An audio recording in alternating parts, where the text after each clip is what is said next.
ಆತ್ಮೀಯ ವೀಕ್ಷಕರೇ, ನನ್ನ ವಿಡಿಯೋಗೆ ಹೃದಯಪೂರ್ವಕವಾದ ಸ್ವಾಗತ. ವಿಷಯ ಏನಪ್ಪಾ ಅಂತ ಅಂದ್ರೆ, ನೀವು ಈಗಾಗಲೇ ತಮ್ಮೆಲ್ಲ ನೋಡ್ಕೊಂಡು ಬಂದಿದ್ದೀರಾ. 15, 16, 17 ಮತ್ತು 18ನೇ ಕಂತಿನ 16, 17, 18ನೇ ಕಂತಿನ ಗೃಹಲಕ್ಷ್ಮಿ ಹಣ ಮತ್ತು ಇಲ್ಲಿವರೆಗೂ ಬರದೇ ಇರುವಂತ ಅನ್ನಭಾಗ್ಯದ ಹಣ ಕರ್ನಾಟಕದ ಮುಖ್ಯಮಂತ್ರಿಗಳು ಸಿದ್ದರಾಮಯ್ಯ ಮತ್ತು ಮಹಿಳಾ ಮತ್ತು ಮಕ್ಕಳ ಕಲ್ಯಾಣ ಇಲಾಖೆ ಸಚಿವೆ ಲಕ್ಷ್ಮಿ ಹೆಬ್ಬಾಳ್ಕರ್ ಅವರು ಮತ್ತೆ ಹಾಗೆ ಡಿ.ಕೆ. ಶಿವಕುಮಾರ್ ಅವರು ತಮ್ಮದೇ ಅಭಿಪ್ರಾಯಗಳನ್ನ ಮತ್ತು ಭರವಸೆಗಳನ್ನು ನೀಡಿದ್ದಾರೆ.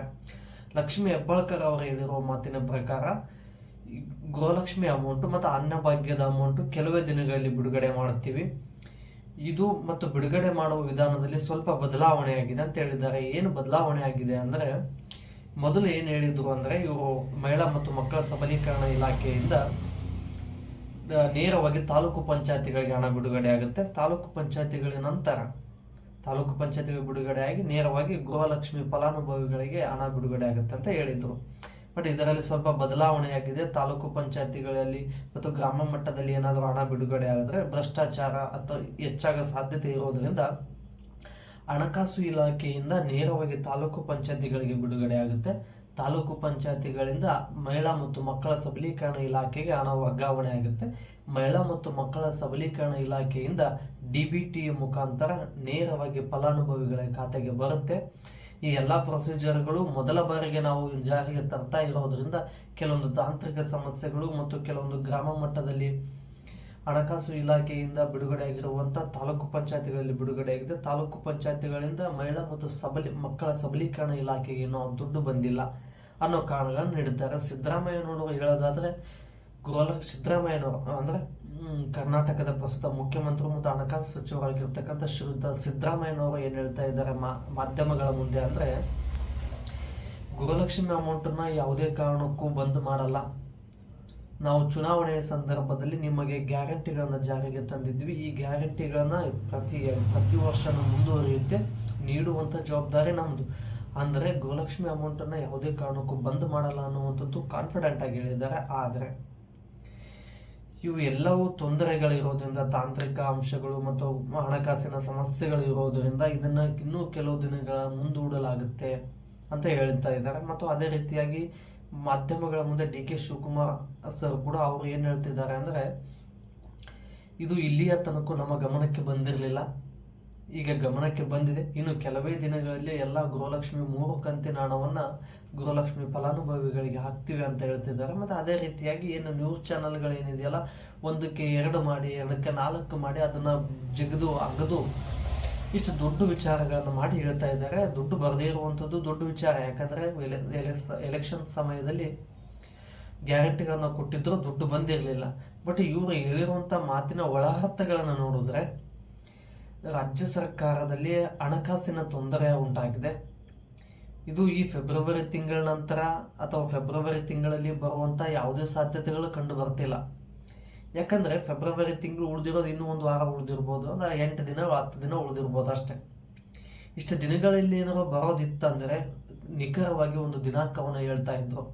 ಈ ದಿನಾಂಕವನ್ನು ಬಿಡುಗಡೆ ಮಾಡಿದ ನಂತರ, ಯಾಕಂದ್ರೆ ನಿಖರವಾಗಿ ಒಂದು ದಿನಾಂಕವನ್ನು ಹೇಳಿ, ಈ ದಿನಾಂಕಕ್ಕೆ ನಿಮ್ಗೆ ಖಂಡಿತವಾಗಿಯೂ ಆಗ್ತೀವಿ ಅಂತ ಹೇಳ್ತಾ ಇದ್ರು. ಆದ್ರೆ ಯಾವುದೇ ದಿನಾಂಕವನ್ನು ಕೂಡ ಇವರು ಖಚಿತಪಡಿಸ್ತಾ ಇಲ್ಲ. ಆದ ಕಾರಣ ಇದು ಬಜೆಟ್ ಮಂಡನೆ, ಮಾರ್ಚ್ ತಿಂಗಳಲ್ಲಿ ಏನು ಬಜೆಟ್ ಮಂಡನೆ ಆಗುತ್ತಲ್ಲ, ಬಜೆಟ್ ಮಂಡನೆಯ ನಂತರ ಎಲ್ಲಾ ಫಲಾನುಭವಿಗಳಿಗೆ ಅಂದ್ರೆ ಗೃಹಲಕ್ಷ್ಮಿ ಅನ್ನಭಾಗ್ಯ ಯೋಜನೆ ಯಾವುದೇ ನಿಂತುಕೊಳ್ಳೋದಿಲ್ಲ. ಎಲ್ಲಾ ತಿಂಗಳ ಏನು ಇಲ್ಲಿವರೆಗೂ ಪೆಂಡಿಂಗ್ ಇದೆಯಲ್ಲ, ಎಲ್ಲ ಅಮೌಂಟು ಕೂಡ ಅವರವರ ಖಾತೆಗೆ, ಫಲಾನುಭವಿಗಳ ಖಾತೆಗೆ, ಅನ್ನಭಾಗ್ಯ ಅಮೌಂಟ್ ಆಗಿರ್ಬೋದು ಮತ್ತು ಗೃಹಲಕ್ಷ್ಮಿ ಅಮೌಂಟ್ ಆಗಿರ್ಬೋದು ಅವರವರ ಖಾತೆಗೆ ಖಚಿತವಾಗಿ ಬರುತ್ತೆ.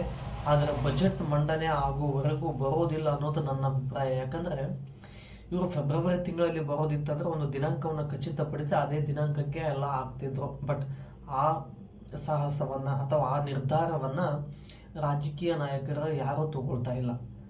ಯಾಕಂದ್ರೆ ಎಲ್ಲವನ್ನ ಚರ್ಚೆ ಮಾಡಿನೇ ಒಂದು ಪತ್ರಿಕಾಗೋಷ್ಠಿಯ ಮುಂದೆ ಅಥವಾ ಮಾಧ್ಯಮದ ಮುಂದೆ ಒಂದು ಮಾತನ್ನ ಹೇಳಬೇಕಾಗ್ತದೆ.